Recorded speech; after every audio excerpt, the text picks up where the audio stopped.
안녕하세요. 역사 초보도 할 수 있는 세계사 기초 공부 46번째 시간을 시작하겠습니다. 이번 영상은 이슬람 제국에 대한 두 번째 내용으로 정통 칼리프 시대와 우마이야 왕조에 대해서 알아보겠습니다. 이번 영상의 핵심 개념은 정통 칼리프 시대와 우마이야 왕조의 칼리프 계승 방식이 어떻게 다른지에 대한 비교, 그리고 수니파와 시아파의 대립 원인과 그 과정입니다.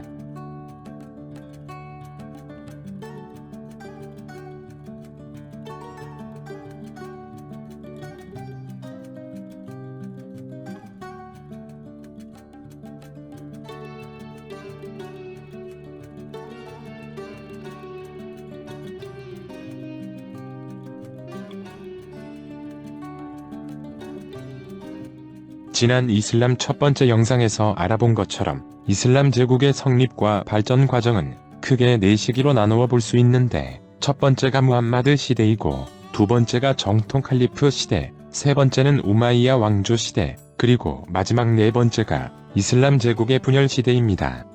지난 45번째 영상에서는 첫 번째 무함마드 시대에 대해서 알아보았고, 이번 영상은 두 번째 정통 칼리프 시대와 세 번째 시기인 우마이야 왕조에 대해서 알아보고, 다음 47번째 영상에서는 이슬람 제국의 분열과 이슬람 문화에 대해서 알아보겠습니다.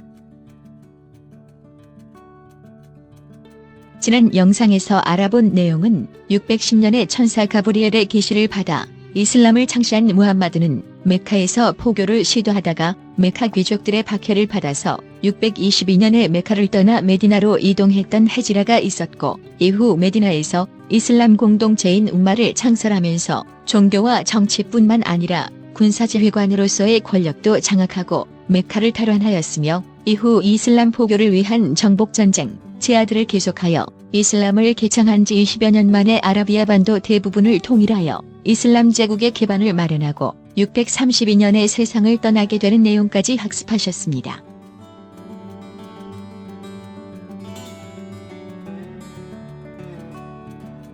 그러면 이슬람 발전 과정의 두 번째 시기에 해당하는 정통 칼리프 시대에 대해서 알아보겠습니다. 예언자 무함마드가 죽은 뒤 다음 시대를 정통 칼리프 시대라고 합니다. 무함마드의 뒤를 이은 후계자를 칼리프라고 하는데, 아랍어로 뒤따르는 자라는 뜻을 가지고 있으며, 이슬람 공동체인 umma의 1인자로 정치, 군사와 종교를 장악한 최고 지배자를 말합니다. 정통 칼리프 시대는 무함마드가 죽은 632년부터 661년까지 29년간 4명의 칼리프가 이어가게 되는데, 이 정통 칼리프 시대의 핵심 내용은 두 가지가 있습니다. 첫 번째는 이슬람의 최고 지도자인 칼리프가 umma 공동체의 합의를 통해 결정되는 선출 칼리프 시대라는 것입니다. 이슬람 초창기의 예언자 무함마드와 같이 행동하면서 그의 가르침을 직접 받았던 장로들 아부바크르와 우마르, 우스만, 알리의 4명이 칼리프가 되는데, 이들은 비록 모두가 무함마드처럼 쿠라이시족 출신이기는 하지만 혈연에 의한 계승이나 자식에게 세습하는 것이 아니라 공동체의 합의에 의해 칼리프로 선출되면서 무함마드를 계승하여 이슬람 제국을 다스리게 됩니다. 그리고 두 번째 핵심은 정통 칼리프 시대에는 이슬람 제국이 엄청난 속도로 영토를 확장함과 동시에 이슬람 교세를 넓힌다는 것인데, 가장 대표적인 정복 내용으로는 이슬람 제국 이전의 이 중동 지역의 주인공이었던 사산조 페르시아를 멸망시키게 됩니다. 이대 칼리프 우마르 시대에 이집트를 정복하고, 아울러 동로마 제국과 끊임없이 주도권 경쟁을 해왔던 강국 사산조 페르시아를 사실상 괴멸시켜 이후 도피했던 마지막 황제의 죽음으로 651년에 사산조 페르시아가 멸망하게 되는 등 급격한 팽창을 이루는 시기가 바로 정통 칼리프 시대로, 이때의 이슬람 제국 판도는 아라비아 반도를 중심으로 하여 동쪽에는 이란 고원과 중앙아시아, 서쪽으로 이집트를 포함한 북아프리카까지 미치게 됩니다. 다음은 4명의 칼리프에 대해서 알아볼 텐데요. 정통 칼리프 시대의 4명 칼리프에 대한 내용은 이슬람 역사를 이해하기 위해서 반드시 필요하고, 이번 영상의 핵심 내용인 수니파와 시아파가 분열된 내용과도 직접적인 관련이 있으므로 4명 칼리프에 대해서 조금 자세히 알아보도록 하겠습니다. 먼저 제1대 칼리프는 예언자 무함마드의 친구이자 장인인 아부바크르입니다. 632년에 무함마드가 후계자 지명 없이 세상을 떠나자 이슬람 공동체인 umma의 지도자 회의 기구인 슈라가 개최됩니다. 슈라는 후계자인 칼리프 선출을 위한 종교 지도자나 부족장들의 회의로 정통 칼리프 시대에 활성화되게 되는데, 처음에는 이 슈라 회의에서 무함마드의 후계 문제로 내분이 일어나기도 했지만 각 교파들은 이슬람 초창기부터 무함마드와 행동을 같이 했던 사람들 중에서 최고 실력자이고 인망이 높은 아부바크르가 후계자가 되는 것이 옳다는 중론을 받아들여서 아부바크르에게 복종을 맹세하게 됩니다. 물론 아부바크르의 칼리프 선출에 가장 걸림돌이 되는 인물이 있었는데, 그 사람이 바로 알리로 예언자 무함마드의 딸 파티마와 결혼하고 항상 무함마드를 충실히 보좌해왔던 무함마드의 사촌이자 사위인데, 가장 유력한 후계자로 인정받던 알리는 초대 칼리프 선출 과정에서 소외당하였다가 이후에 4대 칼리프가 되기는 하지만 이슬람 종파가 분열하게 되는 가장 중요한 불씨가 되는 사람입니다. 4대 칼리프가 된 아부바크르는 예언자 무함마드처럼 메카의 쿠라이시 부족 출신으로 무함마드의 친척이면서 메카에 부유하고 지명도 높은 인물이었는데, 계시를 받은 무함마드가 알라의 사도임을 바로 받아들이고 개종했으며, 개종을 거부하는 아내와 이혼하고 아들과는 의절하여 쿠라이시 부족으로부터 배신자 취급까지 감수하면서 무함마드의 충실한 최측근이 됩니다. 이후 무함마드가 메카와 메디나 등에서 어려움을 겪을 때마다 그가 가진 많은 재산과 인맥을 동원하여 이슬람 교세 확장에 결정적 역할을 담당하였으며, 암살 위험에 처한 무함마드의 옷을 대신 입고 무함마드의 생명을 지켜주기도 하는 등 무함마드를 지척에서 항상 보필하고 충성을 다했으며, 무함마드의 첫째 부인인 카디자가 죽자 9살의 어린 딸 아이샤를 시집 보내기도 했던 인물입니다. 무함마드의 최측근으로 최고의 신뢰를 받았던 아부바크르는 초대 칼리프가 된 후에 무함마드의 정복 사업을 이어받아 아라비아 반도에 대한 통치권을 완전히 안정시킨 뒤 이슬람 전파를 위한 팽창을 시도하였고, 쿠란 해석 문제에 관한 논란을 통합하는 작업을 시도하였지만 칼리프가 된 지 2년 만에 바로 세상을 떠나게 됩니다. 부유한 가문 출신이었지만 이슬람으로 개종한 노예들을 해방시키고 칼리프가 된 뒤에도 검소하고 공정한 태도와 평등한 이슬람 공동체 지도자의 자세를 지녀서 훌륭한 무슬림으로 존경받았는데, 634년 병이 들어 자신의 죽음을 실감하게 되자 후계자 문제를 논의하기 위한 슈라 회의를 소집하여 우마르를 추천하였고, 또 다른 강력한 후보였던 무함마드의 혈족인 알리가 이에 찬동하여 자신을 이어갈 2대 칼리프가 확정된 것을 보면서 세상을 떠났다고 합니다.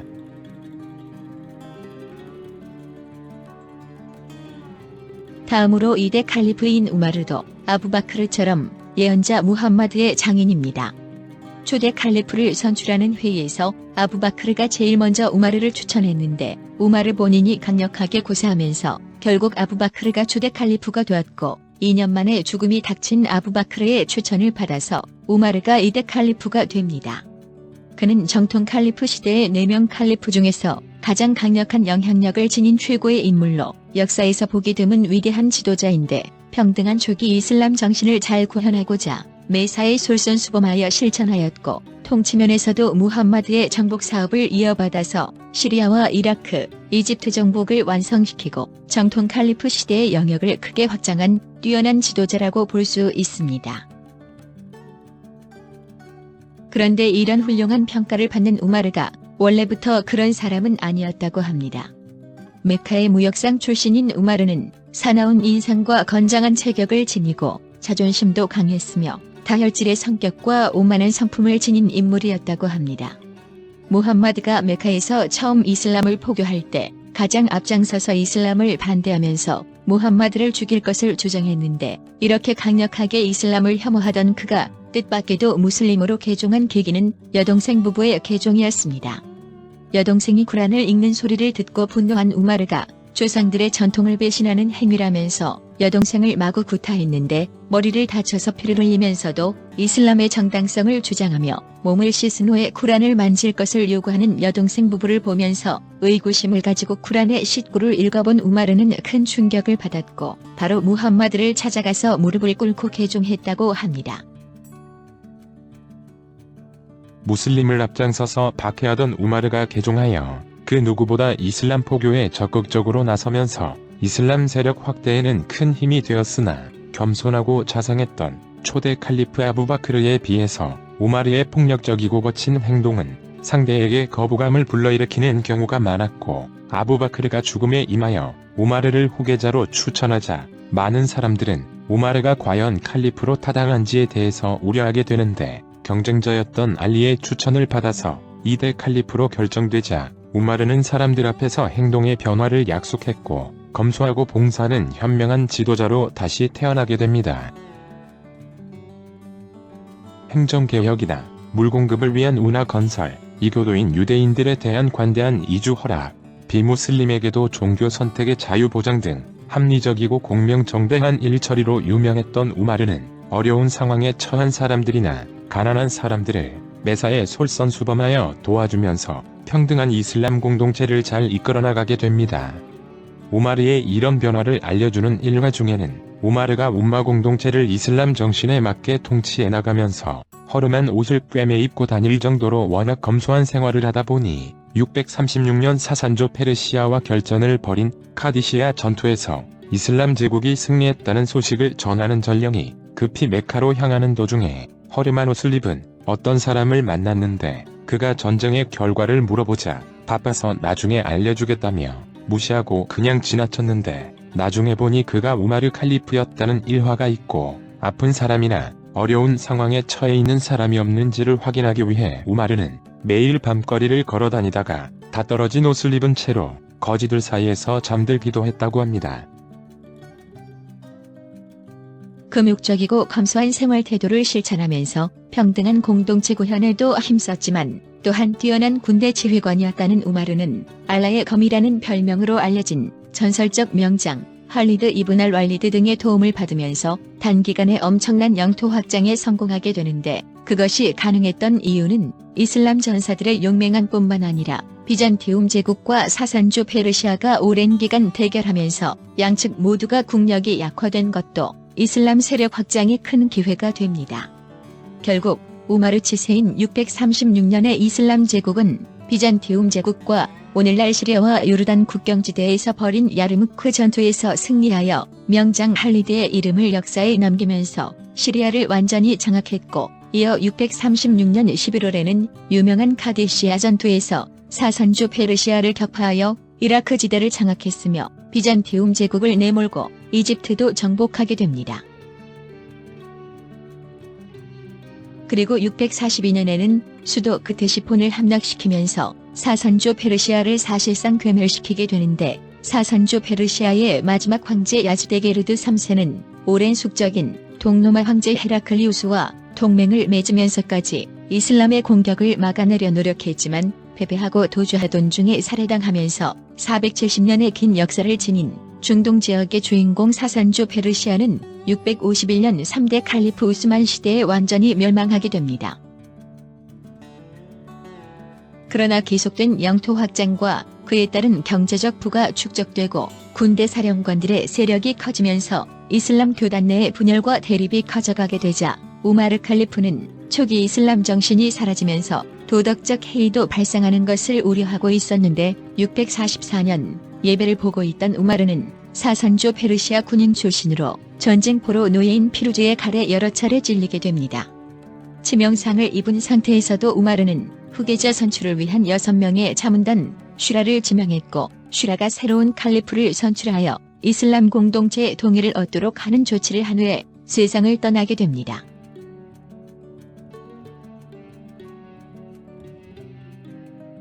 우마르의 뒤를 이어 자문단의 추천으로 제3대 칼리프로 선출된 사람은 1대 칼리프 때부터 유력한 후보로 무함마드의 혈족이자 이슬람의 순수성을 강조하는 알리가 아니라 메카의 권력을 장악한 우마이야 가문 출신의 우스만이 칼리프로 선출되게 됩니다.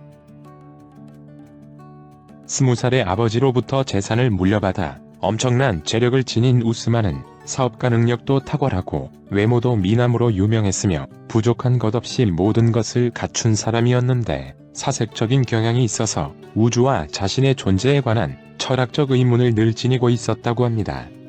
친구였던 일대 칼리프 아부바크르가 고민하는 우스만에게 예언자 무함마드의 사상을 알려주자 우스만은 해답을 발견했음을 깨닫고 바로 이슬람으로 개종했다고 합니다.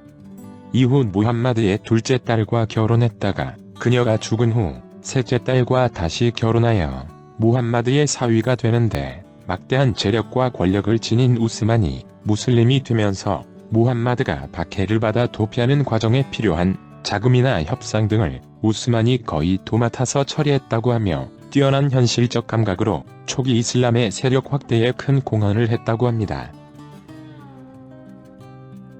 그러나 심약하고 기회주의적 태도도 지니고 있어서 위기에 처한 무함마드를 버리고 도망친 적도 있으며 무함마드 사후에 이슬람 공동체가 혼란에 빠져 여러 장로들이 발벗고 노력할 때에도 나약한 태도로 어찌할 바 몰라 절절매는 등 지도자로서 부족한 자질을 엿보인 적도 많았는데 본인도 잘 알고 있는 자신의 심약함을 극복하기 위해서 치열한 기도와 단식, 가난한 사람들에 대한 자선 등을 실천했다고 합니다. 이 3대 칼리프 우스만의 가장 중요한 업적이 바로 쿠란의 집계성입니다. 이미 2대 칼리프인 우마르 때부터 진행되어 오던 쿠란 정리 작업을 이어받아 수집된 양피지 등의 자료를 정리하면서 교리를 체계화하여 오늘날의 쿠란이 만들어지는 기초를 마련하게 됩니다. 아울러 뛰어난 사업가로서의 능력을 발휘하여 넓어진 이슬람 제국 유지를 위한 재정관리 전담 부서를 신설하는 등 재정개혁을 성공적으로 달성하였고 넘쳐나는 자본을 이용해 수많은 모스크를 신축하고 운하와 도로 보수, 관계수로 정비와 신도시 건설 등도 이루어내게 됩니다. 그러나 우스만 칼리프는 자신의 출신 가문인 우마이야 가문에 여러 특혜를 베풀어서 다른 가문들의 불만을 샀으며 특히 시리아 총독으로 다음에 5대 칼리프가 되는 무아위야를 유별나게 총애하여 무아위야의 권력이 엄청나게 커지게 되는 등 무함마드나 그 뒤를 이었던 아부바크르, 우마르 두 명의 칼리프가 지녔던 초기 이슬람 지도자들의 청빈함과 도덕적 처신과는 달리 여러 면에서 세속군주의 모습을 지니고 있어서 도덕적 존경을 받지 못하였고 많은 세금과 빈부차에 따른 불평불만과 그에 따른 반란도 점점 커져가던 중인 655년에 메디나로 몰려온 이집트 반란 세력에 의해 우스만이 암살되면서 움마 세력 간의 분열이 일어나는 출발점이 되게 됩니다. 암살당한 우스만의 뒤를 이어 제4대 칼리프가 된 사람이 그 유명한 알리입니다. 이슬람 제국 영상 1편과 2편을 통틀어서 무함마드 다음으로 중요한 인물이라고 볼 수 있는 사람이 바로 알리 이븐 아비 탈리브로 오늘날 이슬람 세계가 수니파와 시아파 두 개의 종파로 나뉘어서 대립하게 된 원인이 된 사람입니다. 무함마드의 사촌이면서 동시에 무함마드의 딸 파티마와 결혼한 사위로 무함마드의 혈통을 직접 이은 당사자로서 수니파와 시아파의 갈등에 직접적인 계기가 되는 유명한 인물로 이미 무함마드의 이슬람 창시부터 정통 칼리프 시대의 3대 칼리프까지 여러 차례 언급되었는데 이슬람의 소수파인 시아파에서는 정통 칼리프 시대의 4명 칼리프 중에서 정통으로 인정하는 유일한 칼리프이고 초대 이맘으로 인정하는 인물입니다.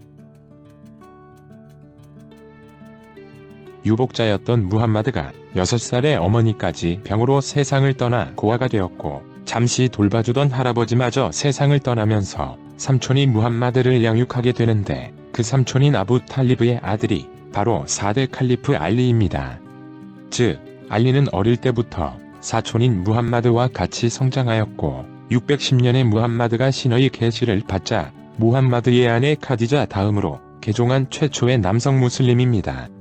이후 메카 귀족들의 탄압으로 메디나로 이주하던 622년 헤지라 때에도 위장하기 위해 무함마드 침대에 대신 누워있으면서 추격자들로부터 무함마드를 지켜냈고 메카 세력과의 전투 과정에서도 항상 앞장서서 싸웠으며 이슬람 세력이 위기에 처해 3대 칼리프 우스만 등이 도망치는 상황에서도 무함마드를 옹립하고 혼돈에 빠진 이슬람 세력들을 추스려서 위기를 극복할 수 있게 하는 중심적인 역할을 담당했다고 볼 수 있습니다.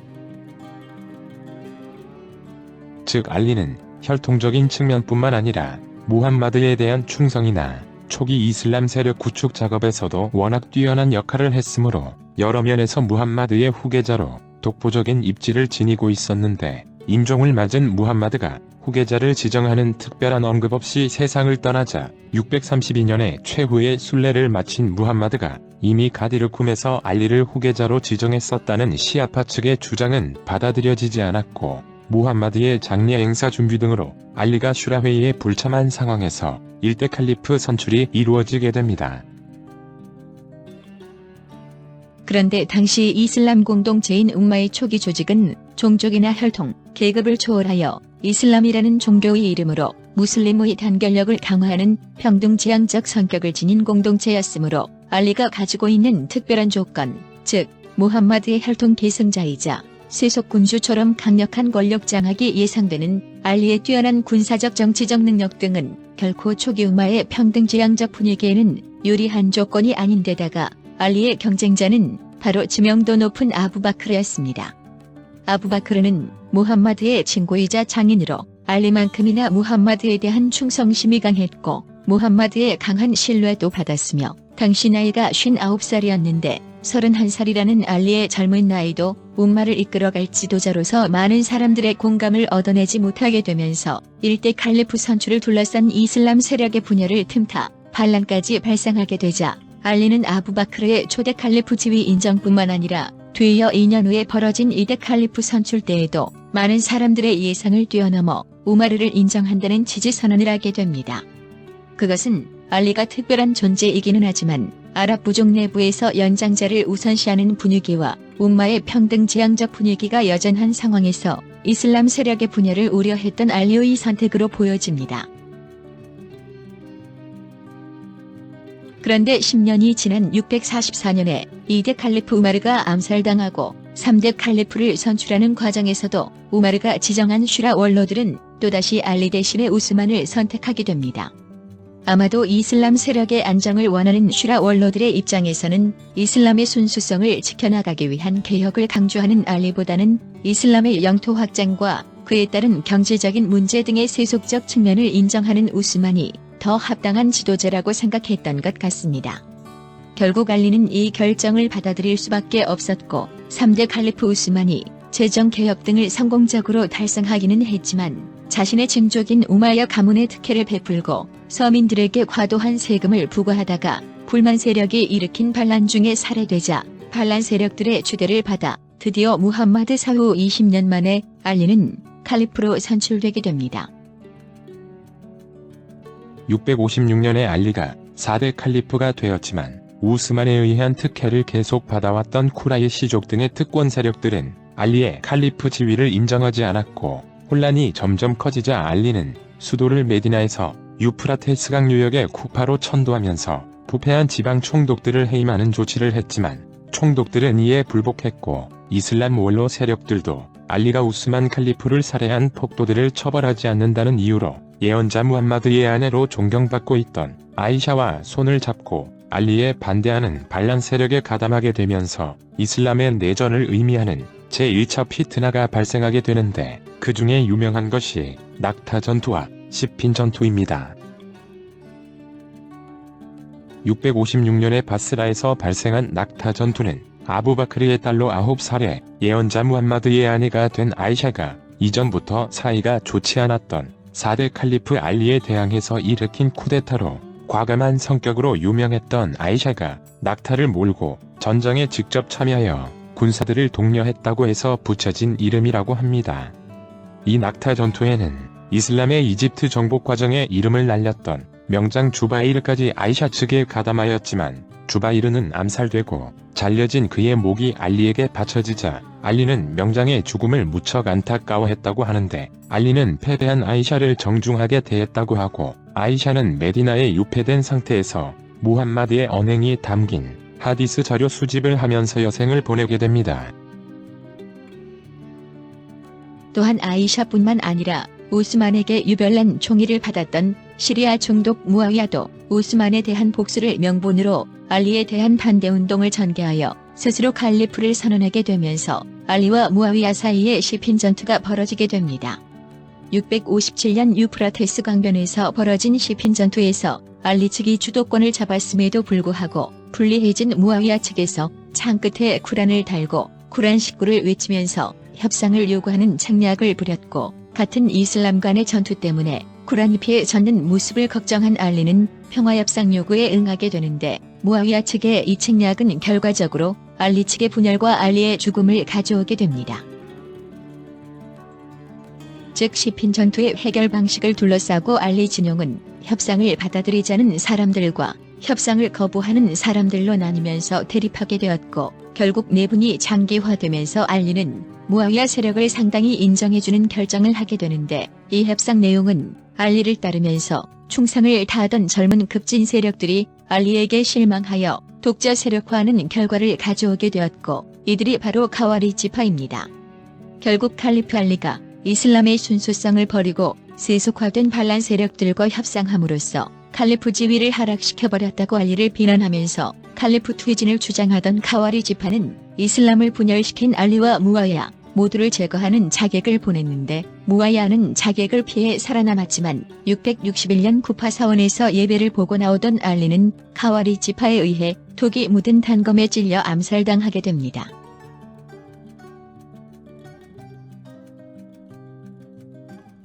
무아위야와 대립하던 알리가 4대 칼리프가 된 지 5년 만에 엉뚱하게 카와라 지파에 피살되면서 이슬람 신앙을 중시하면서 평등한 공동체 운영과 아울러 최고 지도자조차 협의를 통해 선출하는 등 역사에 보기 드문 이상적인 통치 체제를 유지했던 정통 칼리프 시대는 종결되고 이슬람 제국의 세 번째 시기인 우마이야 왕조 시대로 넘어가게 됩니다.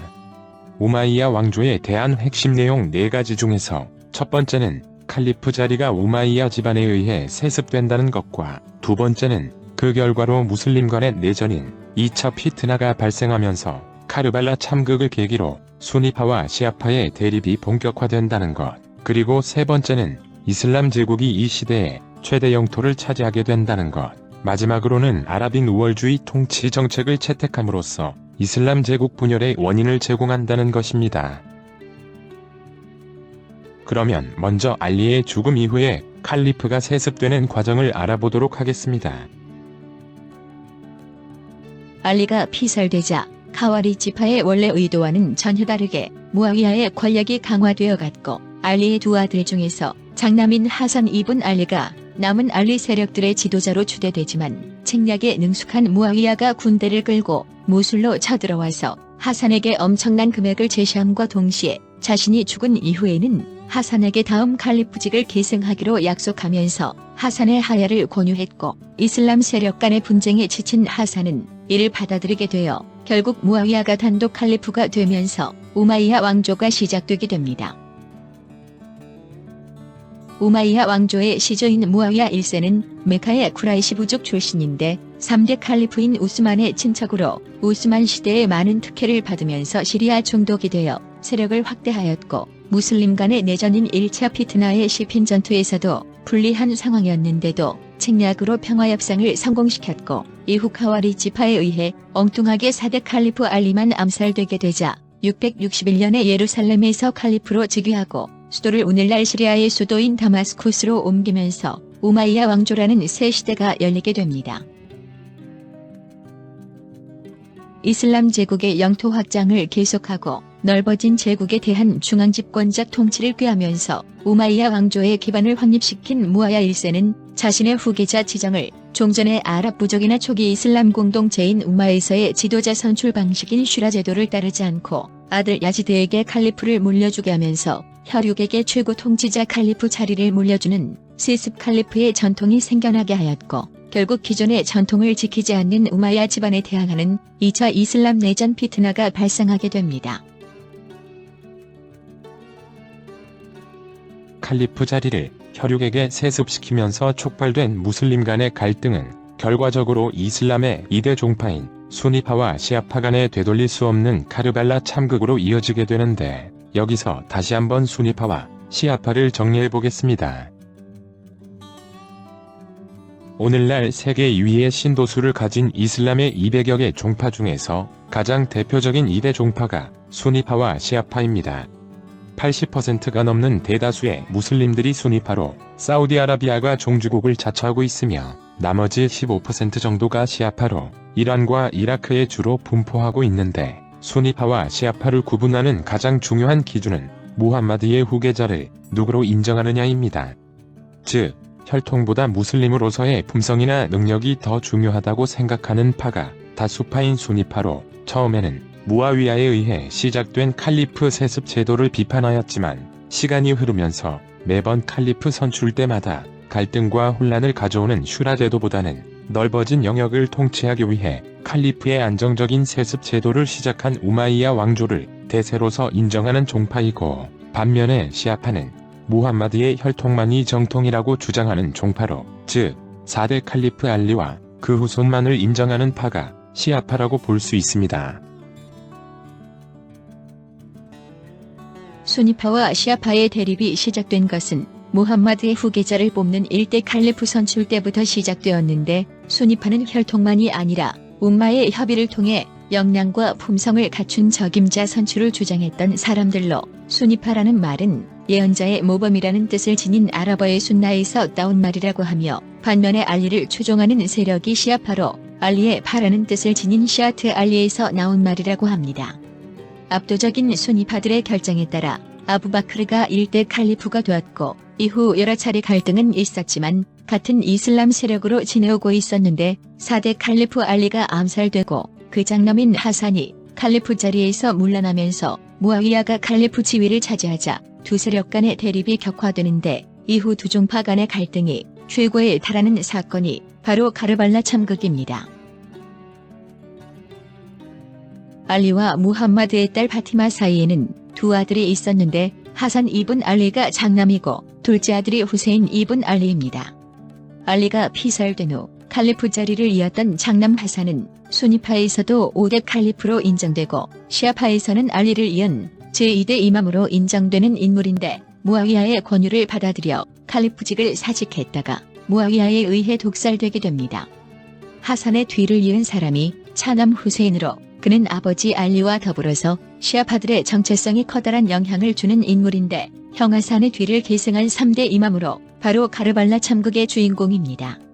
일반적으로 시아파들이 가장 원한을 품고 있는 인물이 알리의 라이벌이었던 무아위야가 아니라 무아위야의 아들 야지드 1세인데, 그 이유는 야지드에 의해 후세인이 살해되고 참혹한 모욕을 받았기 때문입니다.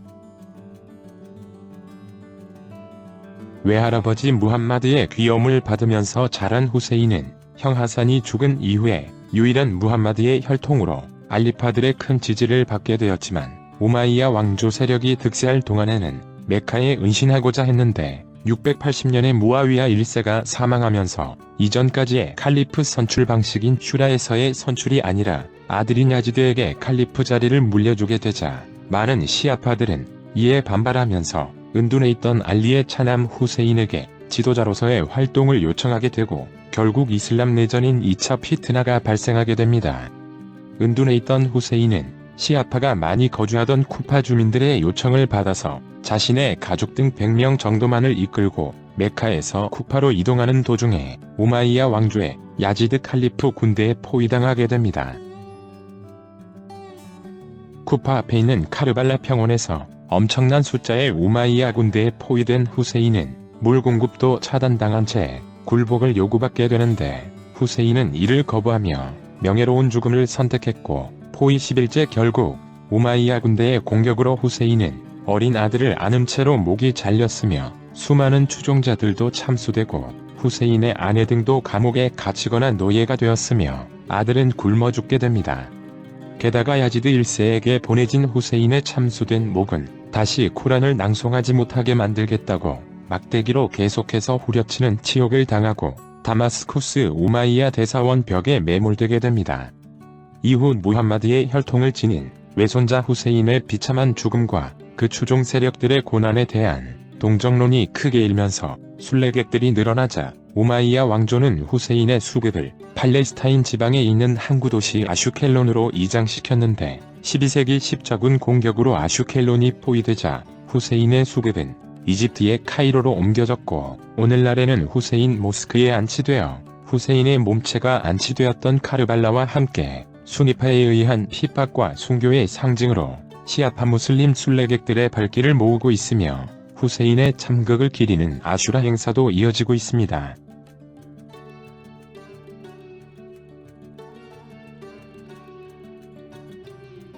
우마이야 왕조를 세우고 뛰어난 정치적 역량으로 칼리프로서의 최고 지배권을 확립한 무아위야는 이슬람 제국의 영토 확장을 지속하여 북아프리카의 튀니지와 리비아 등지를 차지했을 뿐만 아니라 비잔티움 제국을 압박하기 위해 콘스탄티노폴리스를 포위했다가 실패하고 퇴각하기도 하지만 이후에도 우마이야 왕조는 더욱 영토를 확장하게 됩니다.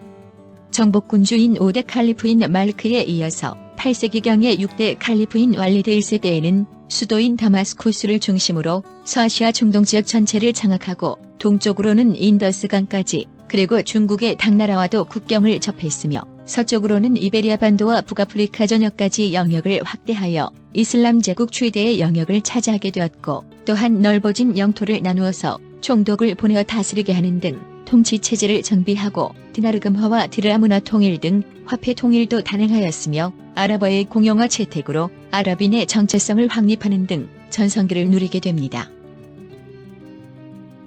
참고로 지난 프랑크 왕국에서 카롤로스 마르텔이 코르도바 총독 아부달 라만의 공격을 격퇴시켰던 732년의 두루부아티의 전투도 이우마이야 왕조 때 있었던 전투입니다.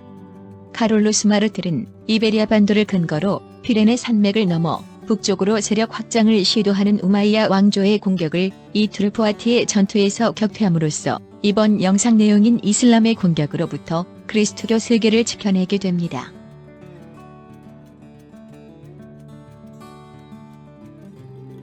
우마이야 왕조는 이슬람 제국 최대 영토를 지니고 있었지만 제국 내 점령지의 피정복민을 포함하면 총인구에서의 아랍 무슬림들은 소수에 불과했는데 우마이야 왕조는 소수의 아랍인들이 지배층으로 권력을 독점하는 아랍인 우월주의 원칙으로 통치하게 됩니다. 즉, 영토가 넓어지고 아랍인이 아닌 비아랍인들 중에 이슬람 개종자, 즉 마왈리들이 생겨나게 되는데 아랍어로 피부오자라는 뜻을 지닌 마왈리는 주로 옛 페르시아 지역인 이란이나 시리아 지역의 비아랍권 지역에서 개종자가 늘어나게 됩니다. 마왈리가 늘어나면서 이 교도에게 부과하던 인두세인 지지야 세금 수입이 감소하자 총독들은 아랍인이 아닌 경우에는 개종을 하더라도 지지야 세금을 그대로 부과하게 하고 토지세도 그대로 내게 하면서 마왈리들의 불만이 커지게 됩니다. 종족과 민족에 관계없이 차별 없는 평등이 무함마드의 가르침이었는데 무슬림으로 개종한 이후에도 정치와 경제적인 면에서 비아랍인들을 차별하는 우마이야 왕조의 아랍인 우대 정책은 마왈리들의 불만을 사게 됩니다. 즉, 아랍인보다 수적으로도 우세하고 아랍 이전의 이 지역의 주인공이었던 페르시아의 우수한 전통에 대한 자부심도 지닌 이란의 마왈리들은 수니파 우마이야 왕조에 반대하는 시아파들과 손을 잡고 747년 이란 동쪽 변경지대인 호라산에서 반란을 일으키면서 결국 우마이야 왕조를 타도하고 아바스 가문에 의해 750년에 아바스 왕조를 건국하게 됩니다. 이슬람 제국에 대한 두 번째 영상은 여기까지입니다. 시청하시느라 정말 수고하셨습니다. 다음 47번째 영상은 이슬람 제국의 분열과 이슬람 문화에 대해서 학습하시겠습니다. 대단히 감사합니다.